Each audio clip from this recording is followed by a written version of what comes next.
बिन चिड़िया का जंगल और पेज नंबर यस।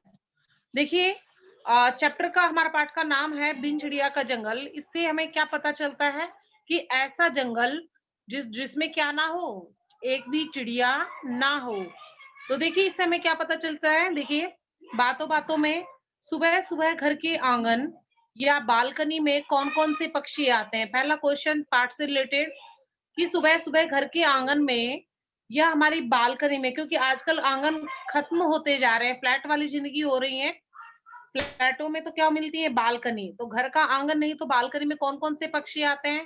तो हमारा चिड़िया। आंसर होगा चिड़िया, कबूतर, तोते, है ना। तो देखिए, गांवों में और शहरों के वातावरण में क्या क्या अंतर दिखाई देता है। गांव और शहर दोनों, देखो, गांव में वातावरण खुला होता है और शहर में बहुत भीड़ भाड़ पाई जाती है। गांव का वातावरण स्वच्छ और हरा भरा दिखाई देता है। वहीं शहरों में जगह जगह गंदगी के कूड़ों के ढेर होते हैं, धुआं, प्रदूषित वातावरण होता है।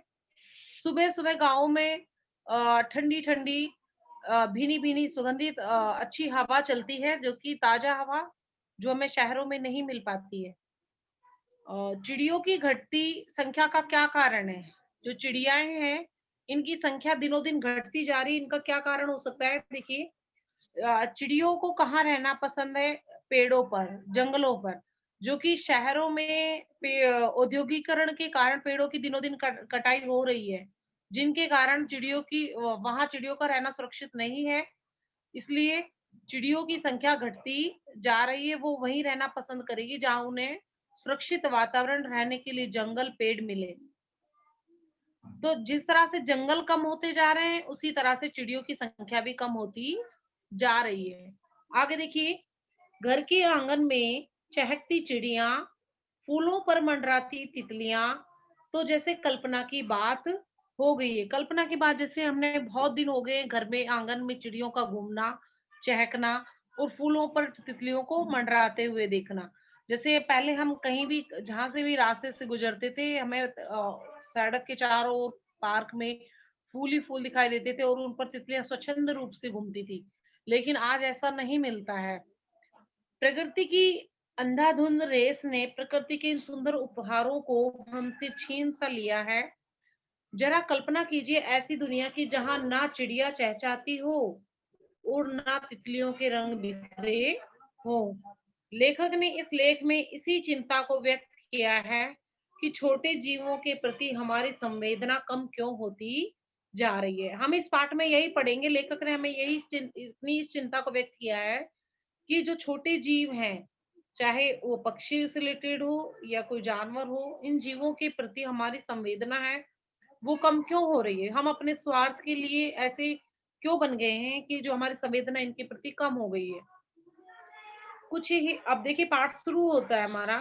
फर्स्ट लाइन, कुछ ही दिन पहले शहर के एक बड़े अखबार में इस छोटी सी चिड़िया के बारे में एक खबर छपी थी।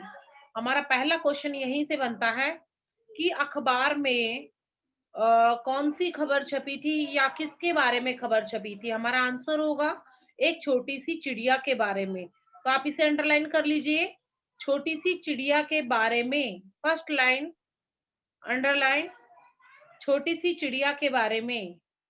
पहला क्वेश्चन, अखबार में किसके बारे में खबर छपी थी? छोटी सी चिड़िया के बारे में।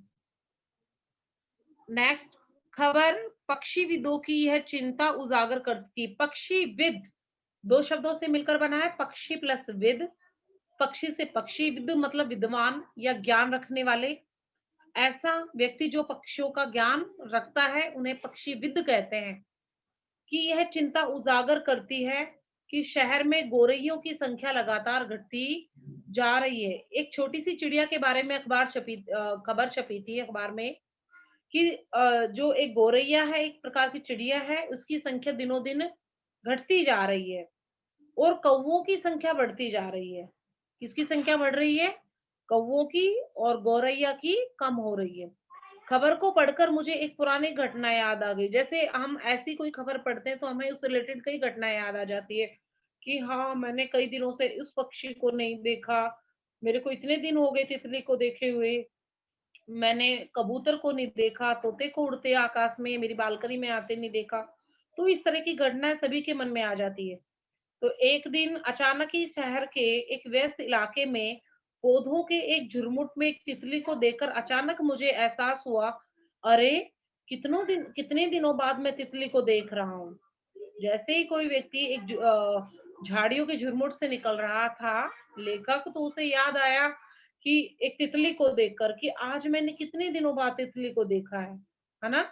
तो मैं याद नहीं कर पाया था कि पिछली बार मैंने तितली को कब देखा था। तो ऐसी घटनाएँ हमारे जीवन से जुड़ी हुई हैं। आपने भी देखा होगा, कोई कहेगा मैंने बिल्ली को इतने दिन से नहीं देखा, मैंने तोते को इतने दिन से नहीं देखा। तो ऐसी कोई घटनाएँ हैं, हमें भी कहीं न कहीं याद आ जाती हैं। उस दिन एक तितली का दिखना और आज नन्ही गोरैया का ना दिखना मात्र संयोग भी हो सकता है। शायद हमारी शहरी सभ्यता ऐसी परिस्थितियों का निर्माण करती जा रही है, जिसमें घर में 4 गमले रखकर जंगल का सुख भोगने का भ्रम हमें पालना पड़ता है। इस लाइन का मतलब बच्चों देखिए क्या है कि जो हमारी शहरी सभ्यता है, हम क्या चाहते हैं कि घर में गमले भी हो, हरा-भरा वातावरण हो। पहले क्या होते थे, घर होते थे बड़े-बड़े, उनके सामने घर से भी बड़ा आंगन होता था खुला। वहाँ पर क्या होते थे, 2-4 बड़े-बड़े पेड़ होते थे जैसे नीम के, शीशम के, है ना? इस तरह के बरगद का घर में कहीं पीपल के पेड़ भी लगा लेते साइड में।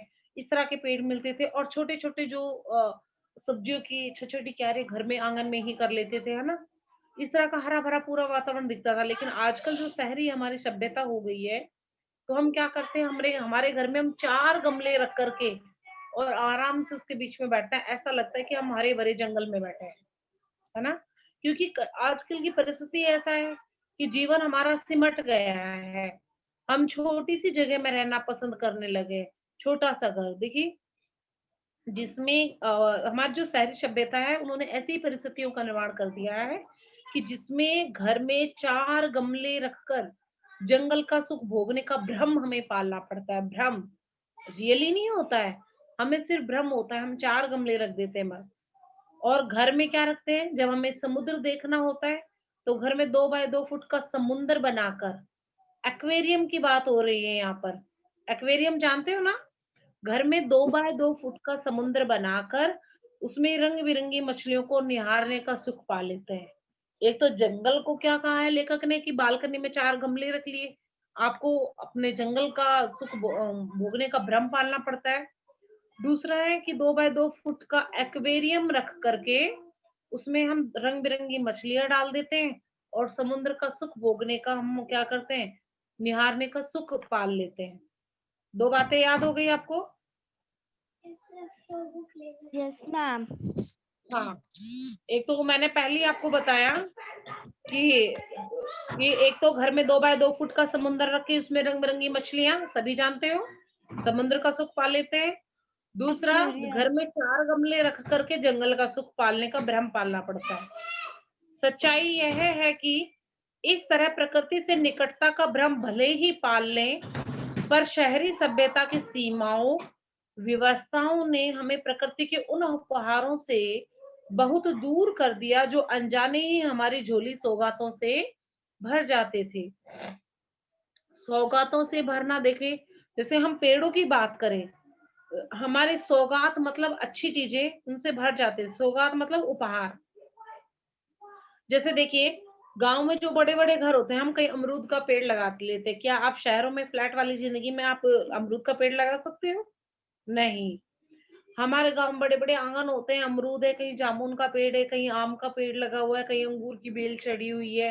तो ये हमारे लिए क्या है, प्रकृति के उपहार हैं। अनजाने ना चाहते हुए भी प्रकृति हमें बहुत कुछ दे देती है। सुगंधित पुष्प होते हैं, हरी-भरी हम छोटी-छोटी सब्जियाँ भी उगा लेते हैं, है ना? आगे देखिए, महानगरों और फ्लैट संस्कृति ने हमसे वह आंगन भी छीना है जहां सवेरे सवेरे सूरज की किरणें और चिड़ियों की चहक एक साथ उतरा करती थी। देखो आजकल आप सोचेंगे हमने मुर्गों की जो वो बांग लगाते हैं मुर्गे सुबह सुबह 4 बजे, आपने बहुत दिन हो गया आपने सुनी नहीं होगी ना। गांव में आपको ये सब मिल जाएगा आज भी थोड़ा बहुत इधर उधर, जो 4 बजे मुर्गे बोलते हैं ना। अब कई बच्चों के दिमाग में आया कि यार मैंने भी नहीं सुनी, पहले वहां गया तब वहां सुनी होगी 4 बजे, है ना? जहाँ सवेरे सवेरे सूरज की किरणें और चिड़ियों की चहक एक साथ उतरा करती थी, अब फ्लैट की छोटी सी खिड़की से धूप आती भी है तो सहमी सहमी। क्यों? क्योंकि हमने कर्टेन लगा रखे हैं, तो वहां से बिल्कुल बहुत कम धूप आ जाती है, नहीं तो आती नहीं है ना। और अगर गलती से कोई चिड़िया भीतर पहुंच भी गई, अगर आपके घर के अंदर खिड़की से, क्योंकि पहले क्या होते थे, झरोखे ओपन होते थे, उनमें ना कांच लगा होता था ना जालियां लगी होती थी, तो घर में चिड़ियों का आना जाना लगा रहता था। हमारे घर में, गांव में हम देखते हैं कहीं भी चिड़िया घोंसला बना लेती है। लेकिन आजकल क्या आपके घर में कभी आपने अपने कमरे में घोंसला देखा है? यस मैम, मैम हमारे हमारे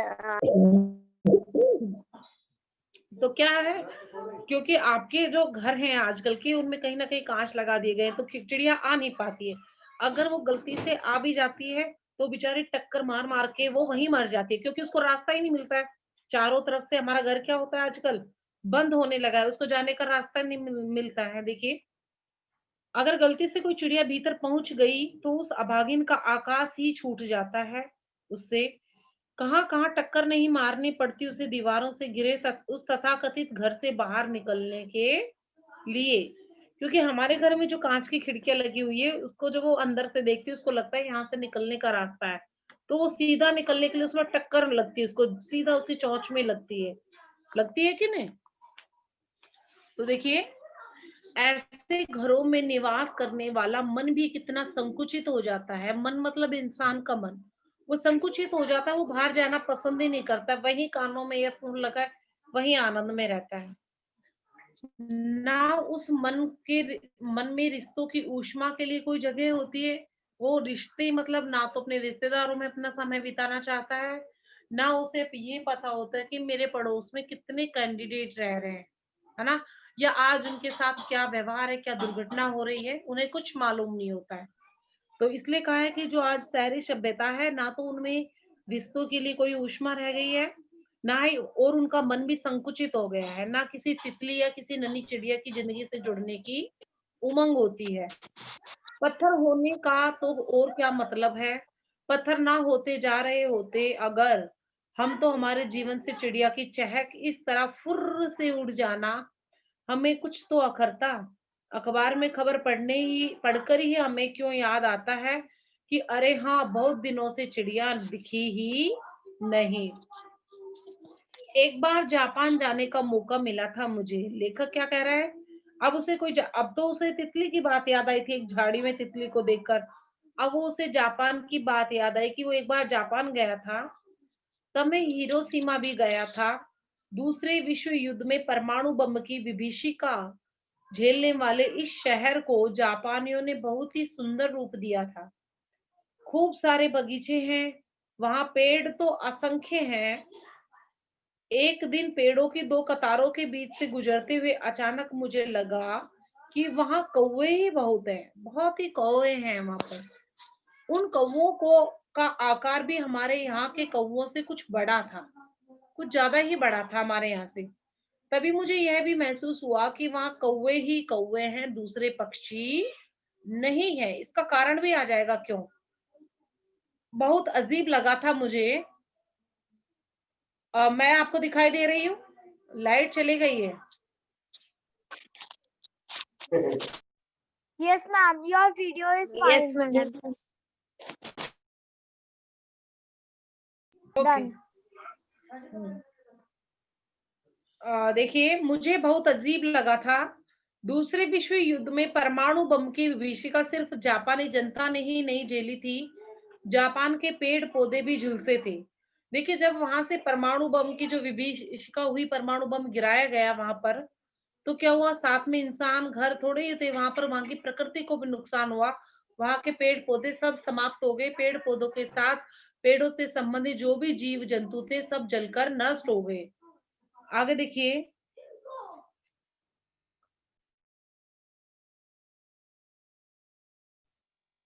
देखिए, और वहां के पशु पक्षियों ने भी भोगा था उस जहर का परिणाम। जापान आज भी परमाणु बम जनित रेडियोधर्मिता के दुष्परिणाम भुगत रहा है।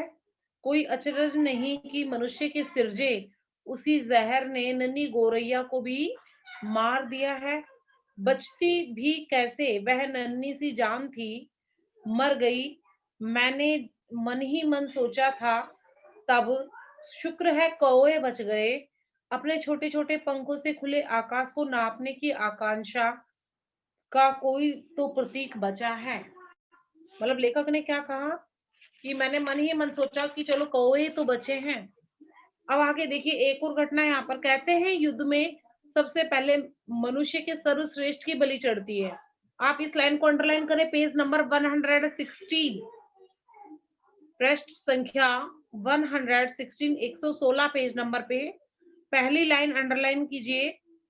युद्ध में सबसे पहले मनुष्य के सर्वश्रेष्ठ की बलि चढ़ती है। अंशिका रिकॉर्डिंग ओनली 15 से 18 मिनट की होनी चाहिए, ज्यादा नहीं। युद्ध में सबसे पहले मनुष्य के सर्वश्रेष्ठ की बलि चढ़ती है, उसके भीतर की करुणा मरती है। देखिए इसमें ये क्यों कहा गया है कि युद्ध में सबसे पहले मनुष्य के सर्वश्रेष्ठ की बलि चढ़ती है। देखिए जो इस दुनिया है इस समय यहाँ पर सबको या सभी जातियों में सर्वश्रेष्ठ मनुष्य को माना गया है, क्योंकि मनुष्य में क्या होता है, विवेक होता है, बुद्धि होती है। इसके अलावा जो पक्षी हैं, जानवर हैं या अन्य जो भी धरती पर जीव हैं, वो कोई भी अपनी बुद्धि का प्रयोग नहीं कर सकता है। तो मनुष्य को सोचने विचारने की क्षमता है, अच्छा बुरा वो सोच सकता है। लेकिन मनुष्य में बुद्धि विवेक होते हुए भी अगर वह युद्ध करता है, उसे ये भी पता है कि युद्ध से क्या-क्या हानियाँ होने वाली है, फिर भी वो युद्ध के लिए तैयार होता है। तो इस समय जो मनुष्य को सर्वश्रेष्ठ माना गया है संपूर्ण धरती पर, तो उसके सर्वश्रेष्ठ होने की बलि खत्म हो जाती है, उसकी बलि चढ़ जाती है कि वो बात यहीं समाप्त हो जाती है कि इस धरती पर मनुष्य सर्वश्रेष्ठ नहीं है। क्योंकि उसे बुद्धि है, विवेक होते हुए भी उसे पता है कितना नुकसान होने वाला है, फिर भी वो युद्ध करते हैं। Yes, yes. उसकी मनुष्यता समाप्त होती है। बाकी देखिए आगे का चैप्टर हम नेक्स्ट कल पढ़ेंगे। तो आज का यहीं समाप्त। ओके। Thank you, ma'am.